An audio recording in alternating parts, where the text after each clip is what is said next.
बिस्मिल्लाहिर्रहमानिर्रहीम अस्सलामुअलैकुम। Welcome to knowledge lab channel by Rahil Ahmad. और आज हम करने जा रहे हैं फेडरल बोर्ड क्लास 11 केमिस्ट्री का पेपर। पास पेपर्स हैं, ये 2019 का पेपर है और जो कि पुराना पैटर्न था, लेकिन आपको उससे काफ़ी हद तक नॉलेज मिल जाती है और इम्पॉर्टेंट पॉइंट्स वगैरह आपको पता चल जाते हैं कि क्या क्या चेक किए जाते हैं। पेपर वन जो था वो मैंने इससे पहले अपलोड किया था, जो जो इससे पहले मतलब पास पेपर्स थे वेबसाइट पे मौजूद थे फेडरल बोर्ड की, अब नहीं है वहाँ पर क्योंकि पैटर्न चेंज हो गया है। तो वहाँ पे दो तरह के पेपर्स, एक ही साल के दो तरह के पेपर्स वहाँ पे आपको गिवन होते थे। तो पास पेपर वन मैंने पहले अपलोड किया था और पास पेपर टू आज जो है ये इस वीडियो में हम डिस्कस करेंगे कंप्लीट एक्सप्लेनेशन के साथ। उनकी वेबसाइट पर तो आपको नहीं मिलेगा ये पेपर अब डाउनलोड करने के लिए, लेकिन वैसे जो वेबसाइट्स वगैरह हैं दूसरी जहाँ जो सॉल्यूशन वगैरह प्रोवाइड कर रही होती हैं वहाँ ही आपको मिल जाएगा और सॉल्यूशन भी आपको हो सकता है वहाँ पर मिल जाए, लेकिन एक्सप्लेनेशन वहाँ पे कोई मौजूद नहीं होती कि जो करेक्ट ऑप्शन उन्होंने सेलेक्ट किया है उसकी रीज़न क्या है, क्यों सेलेक्ट किया है। कोई एक्सप्लेनेशन मौजूद नहीं होती कहीं पर भी, कोई भी वेबसाइट पे अवेलेबल नहीं होती। ठीक है, तो यूट्यूब पर लेकिन आजकल मैं देख रहा हूँ कि कहीं कहीं आपको एक्सप्लेनेशन के साथ जो है वो मिल जाती है। तो बहरहाल यहाँ पे मैंने कोशिश किया कि ज़्यादा से ज़्यादा जो है वो अच्छे से आपको समझा कर जो है सारे एमसीक्यूज़ जो है वो एक्सप्लेन करूँ। एमसीक्यू नंबर वन है, which enthalpy change is always positive. कौन सा एंथैल्पी चेंज ऐसा है जो हमेशा पॉजिटिव होता है। तो थर्मोकेमिस्ट्री चैप्टर में आपको इसके बारे में जो है इन्फॉर्मेशन मिल जाएगी। स्टैंडर्ड एंथैल्पी वाला पूरा टॉपिक है। और एंथैल्पी ऑफ कंबस्शन जो होती है ये हमेशा नेगेटिव होती है। Enthalpy of neutralization it is always negative. Enthalpy of solution it can be positive, it can be negative. Book में एग्जाम्पल भी मौजूद हैं इसकी। और एंथैल्पी ऑफ एटमाइजेशन जो होती है इट इज़ ऑलवेज पॉजिटिव। तो option D is correct for MCQ number one. अब हम बात करते हैं एमसीक्यू नंबर टू की। The standard enthalpy of formation is 0 4। Enthalpy of formation जो है ये ज़ीरो होती है प्योर एलिमेंट्स के लिए। जैसे कि नाइट्रोजन ये बिल्कुल प्योर है, यानी कि इसके साथ कोई दूसरा एटम, दूसरे टाइप का एटम या एलिमेंट जो है वो कंबाइन नहीं है। N2 बिल्कुल प्योर फॉर्म में है, तो इसलिए इसकी जो एंथैल्पी ऑफ फॉर्मेशन होगी वो ज़ीरो होगी। थर्मोकेमिस्ट्री चैप्टर में आप ये सारी चीज़ें जो है वहाँ पे देख सकते हैं रूल्स वगैरह। अब उसके बाद एमसीक्यू नंबर 3 है ऑक्सीडेशन स्टेट। यहाँ पे हमें कैलकुलेट करनी है नाइट्रोजन के लिए, तो उसको हम एक्स सपोज कर लेंगे और कैल्शियम नाइट्रेट के लिए कैलकुलेट करनी है। तो यहाँ पे हम कर लेते हैं इसको एमसीक्यू नंबर 3 हमारा। तो कैल्शियम नाइट्रेट है, उसके बाद कैल्शियम का आपको पता है ग्रुप 2 का ये एलिमेंट है, +2 ऑक्सीडेशन स्टेट शो करते हैं ये एलिमेंट्स। तो +2 मैंने यहाँ पे लिख दिया। अब उसके बाद यहाँ पर ये वाला 2 लिखेंगे हम नाइट्रेट वाला, तो ये 2 हमने यहाँ पे लिख दिया। अब उसके बाद ब्रैकेट में नाइट्रोजन की हमें फाइंड आउट करनी है ऑक्सीडेशन स्टेट, तो एक्स लिख दिया उसकी जगह। और ऑक्सीडेशन स्टेट ऑक्सीजन के लिए -2 होती है, तो मैंने -2 लिखा। और ये 3 जो है ये यहाँ से आया है, ये वाला 3 है। अब उसके बाद इसको हमने करना है सिंप्लीफाई, और इक्वल के साइन के बाद ज़ीरो इसलिए लगाया क्योंकि ये बिल्कुल न्यूट्रल कंपाउंड है, इस पर कोई चार्ज वगैरह नहीं है, इसलिए यहाँ पे ज़ीरो लिखेंगे। अब +2 एज इट इज़ रहा, ये 2 मैंने अंदर जो है मूव करवा दिया है। 2 को मैंने x से मल्टीप्लाई किया तो 2x आएगा। अब 3 को जब आप -2 से करेंगे तो -6 आएगा, और इस वाले 2 से मल्टीप्लाई होकर तो -12 हो जाएगा। अब -12 और +2 हो जाएगा माइनस में 10, और फिर दूसरी तरफ जाकर हो जाएगा प्लस में 10, और 2 यहाँ मल्टीप्लाई हो रहा था, यहाँ पर अगर डिनोमिनेटर में आएगा तो फिर ये फाइनल आंसर हमारे पास आ जाएगा 5। तो इस तरह से ऑक्सीडेशन स्टेट जो है +5 है नाइट्रोजन के लिए कैल्शियम नाइट्रेट के अंदर।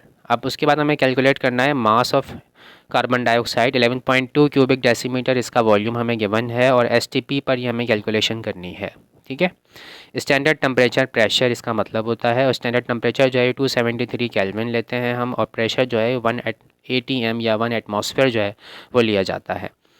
जनरल गैस इक्वेशन इसके लिए हम यूज़ करेंगे और उसको फिर हम अपनी रिक्वायरमेंट के मुताबिक थोड़ा सा मॉडिफाई भी कर लेंगे। तो PV is equals to NRT general gas equation है। इसमें N जो होता है नंबर ऑफ़ मोल्स होते हैं, तो नंबर ऑफ़ मोल्स का आपको फॉर्मूला पता है, mass in gram divided by molecular mass या मोलर मास। ठीक है, तो ये हमने यहाँ पे लिख दिया। अब उसके बाद हमें जो कैलकुलेट करना है वह स्मॉल m की वैल्यू चाहिए, मास की वैल्यू चाहिए, यानी मास इन ग्राम हमें कैलकुलेट करना है।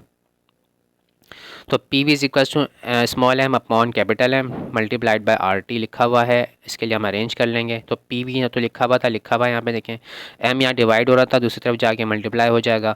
RT यहाँ मल्टीप्लाई हो रहा था, दूसरी तरफ जाके डिनोमिनेटर में चले जाएंगे। अब सारी वैल्यूज हम यहाँ पे पुट कर देंगे।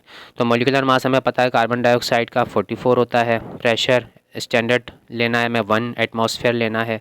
वॉल्यूम हमें गिवन था 11.2 सवाल में। और आर की जो वैल्यू है वो कौन सी आप यूज़ करेंगे तो वो डिपेंड करता है यूनिट्स पर। तो यहाँ वॉल्यूम हमें क्यूबिक डेसीमीटर में गिवन है, प्रेशर हम एटमॉस्फेयर में ले रहे हैं, तो तब हमें जो है आर की वैल्यू चाहिए होती है 0.0821। ठीक है, तो ये सारी चीज़ें आपको बुक में मिल जाएंगी। डिफरेंट वैल्यूज़ जो है आर की वो सारी आप बुक में देख सकते हो कि कब कौन सी वैल्यू जो है वो यूज़ करनी है, वहाँ पे सारी कैलकुलेशन हुई भी है। अब उसके बाद टेम्परेचर मैंने आपको बताया था 273 केल्विन में लेना है, सेंटीग्रेड में नहीं लेना। P V is equal to NRT में हमेशा हम टेम्परेचर जो है वो एब्सोल्यूट टेम्परेचर यानी केल्विन स्केल में यूज़ करते हैं। जब सारी आप कैलकुलेशन करेंगे तो ये आंसर आपका डेसिमल में आएगा 21.987 ग्राम। जब आप इसको राउंड ऑफ करेंगे तो ऑलमोस्ट 22 ग्राम बनेगा। राउंड ऑफ मैंने इसलिए किया क्योंकि ऑप्शन सारे हमें इसी तरह के गिवन है, डेसिमल वाला पार्ट नहीं गिवन। तो ये हमारा जो है करेक्ट आंसर होगा 22 ग्राम। अब उसके बाद नंबर 5 में कह रहे हैं with series of spectral lines present in visible region. तो बाल्मर सीरीज़ होती है ये जो विजिबल रीजन में लाई करती है। उसके बाद एमसीक्यू नंबर 6 है geometry of molecule containing 2 bond pairs and 1 lone pair. तो वेस्पर थ्योरी अप्लाई होगी यहाँ पर, और theories of covalent bonding chapter में ये आपको सब चीज़ें मिल जाएंगी। तो एंगुलर स्ट्रक्चर हो जाता है अगर लोन पेयर ना मौजूद हो, सारे के सारे बॉन्ड पेयर्स जो हैं वो मौजूद हो, मतलब 3 बॉन्ड पेयर हों, तो तब जो है वो ट्राइंगल प्लेनर होता है। लेकिन लोन पेयर होने की वजह से रिपल्जन जो है वो ज़्यादा होती है लोन पेयर और बॉन्ड पेयर में नहीं है। लोन पेयर जो है वो ज़्यादा स्पेस ऑक्यूपाई करता है, जिसकी वजह से जो स्ट्रक्चर है वो थोड़ा बैंड स्ट्रक्चर या एंगुलर स्ट्रक्चर बन जाता है। अब हम बात करते हैं टेट्राहेड्रल जो है ये होती हैं हमारे पास 4 बॉन्ड पेयर्स के लिए, ठीक है। और फिर जब उसमें लोन पेयर ऐड हो जाते हैं तो फिर ये ट्रायंगुलर पिरामिड जो है शेप बन जाती है। अब हम बात करते हैं एमसीक्यू नंबर 7 की। तो according to Graham's law of diffusion rates of diffusion of methane and oxygen are in the ratio. तो मीथेन और ऑक्सीजन के लिए हमें कैलकुलेशन करनी है। एमसीक्यू नंबर 7 हमारा, तो ये यहाँ पर मैंने कैलकुलेट किया हुआ है। देखें rate of diffusion of methane gas upon rate of diffusion of oxygen gas, ठीक है। तो ये अंडर रूट हो जाएगा हमारे पास molecular mass of oxygen gas divided by molecular mass of methane gas. तो वहाँ पे ये R1 R2 इस तरह से करके आपको दिया हुआ है बुक में, RA अपॉन RB इस तरह से दिया हुआ है। तो ये मैंने यहाँ पे ऑक्सीजन और मीथेन के हवाले से अप्लाई किया, तो सभी स्टेप इन्हीं के यूज़ किए हैं। अब इन्वर्स रिलेशन होता है, यानी कि जो गैस ऊपर है, मीथेन गैस ऊपर है तो उसका मास जो है वो नीचे आएगा, और ऑक्सीजन गैस यहाँ पे नीचे है तो उसका मास जो है वो ऊपर आएगा। अब मैंने वैल्यूज़ वगैरह पुट की, सिम्प्लीफिकेशन किए, तो √2:1 हमारे पास आंसर आ रहा है इसका। तो √2:1 एमसीक्यू नंबर 7 का हमारे पास है करेक्ट ऑप्शन। तो यहाँ पे मैंने इसको सिलेक्ट कर लिया है।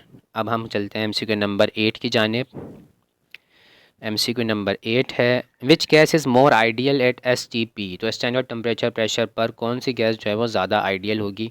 तो जिसका मास कम होगा जनाब वही सबसे ज़्यादा आइडियल होगी।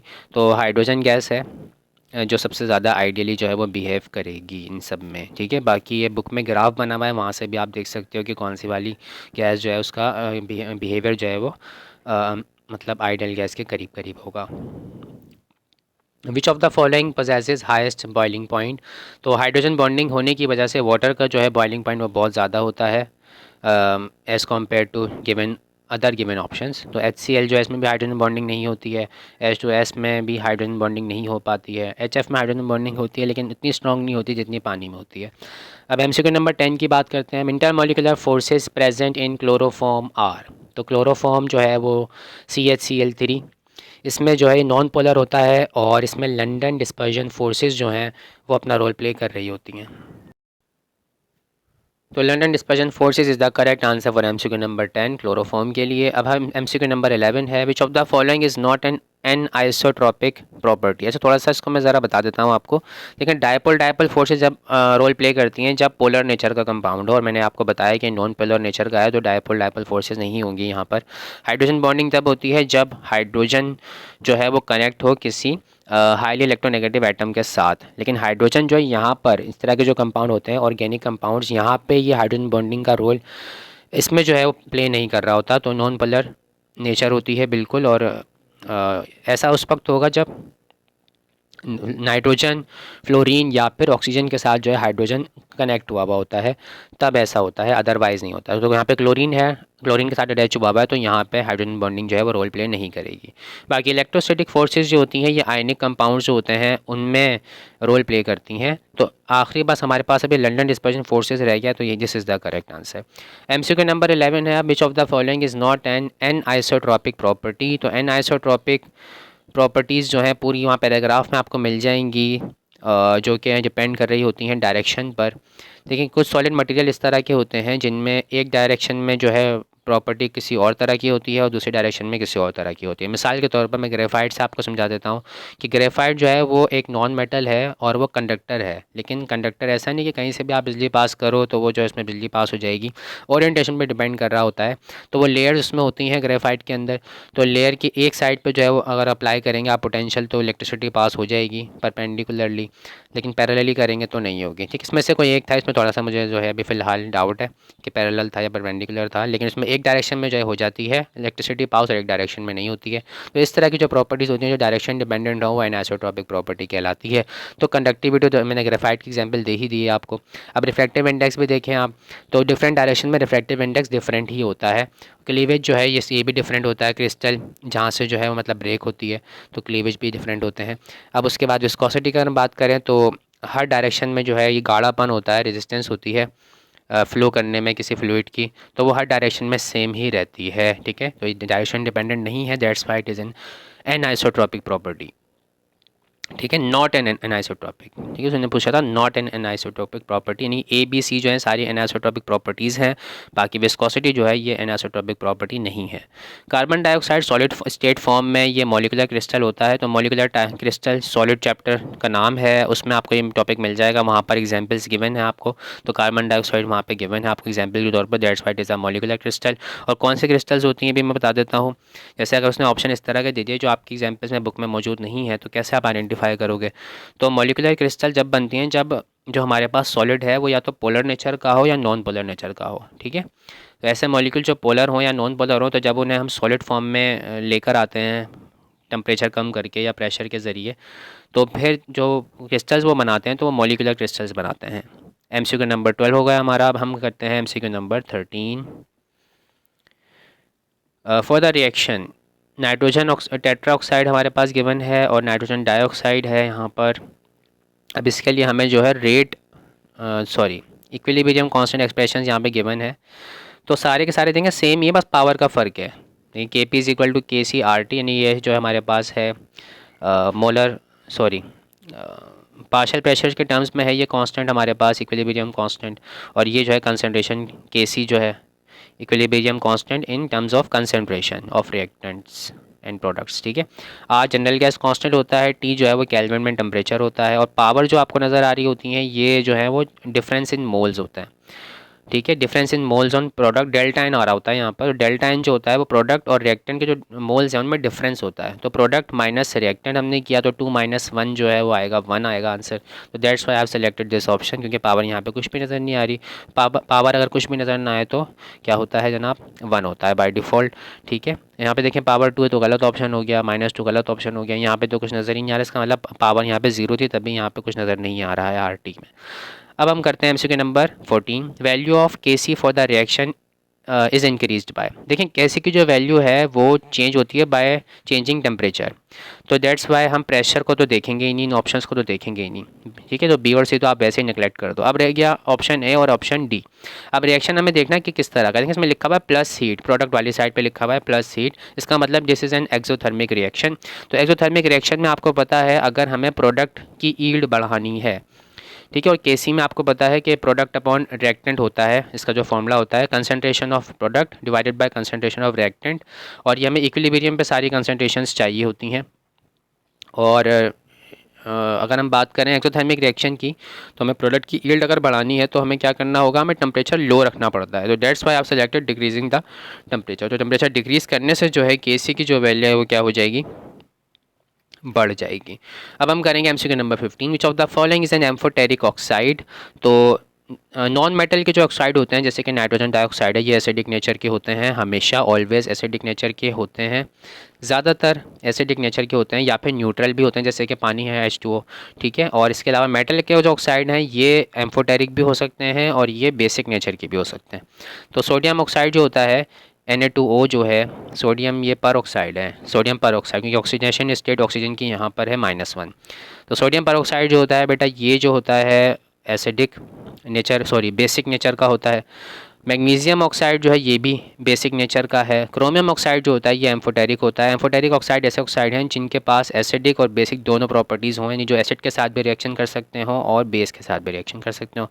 तो क्रोमियम ऑक्साइड जो होता है ये एम्फोटेरिक होता है। अब एमसीक्यू नंबर 16 देखते हैं। When concentration of a reactant is doubled, जब कंसनट्रेशन जो है रिएक्टेंट की अगर हम डबल कर रहे हैं और रेट ऑफ रिएक्शन जो है वो हाफ हो रहा है, आधा हो रहा है, तो इसका मतलब इन्वर्स रिलेशन हुआ। यानी रिएक्टेंट की कंसनट्रेशन बढ़ाने से जो है हमारा जो रेट है वो कम हो रहा है, बढ़ाने से कम हो रहा है। इसका मतलब जो रेट ऑफ रिएक्शन है वो क्या है, इन्वर्सली डिपेंडेंट है इस पर। तो ऑर्डर ऑफ रिएक्शन जो होगा सब्सटेंस के लिहाज से जनाब वो होगा -1, क्योंकि डिनोमिनेटर में आ रहा होगा ये, इसी वजह से जो है -1।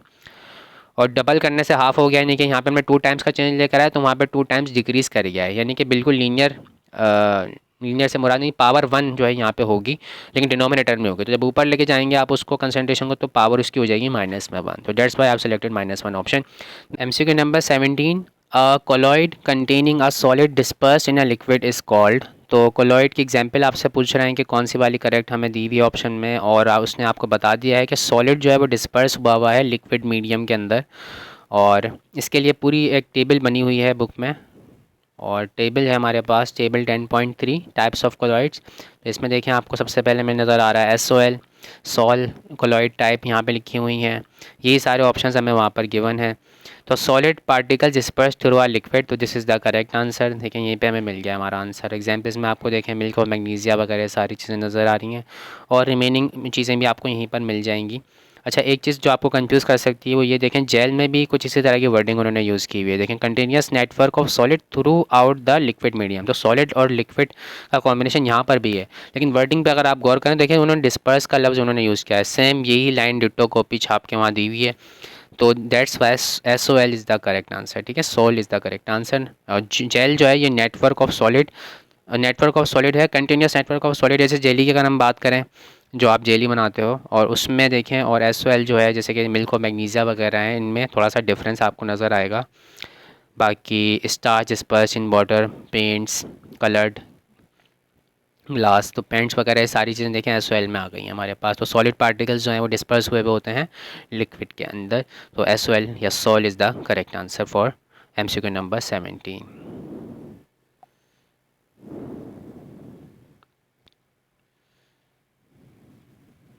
तो इस तरह से हमने पूरे 17 MCQs विद कंप्लीट एक्सप्लेनेशन जो है आपको प्रोवाइड कर दी हैं यहाँ पर।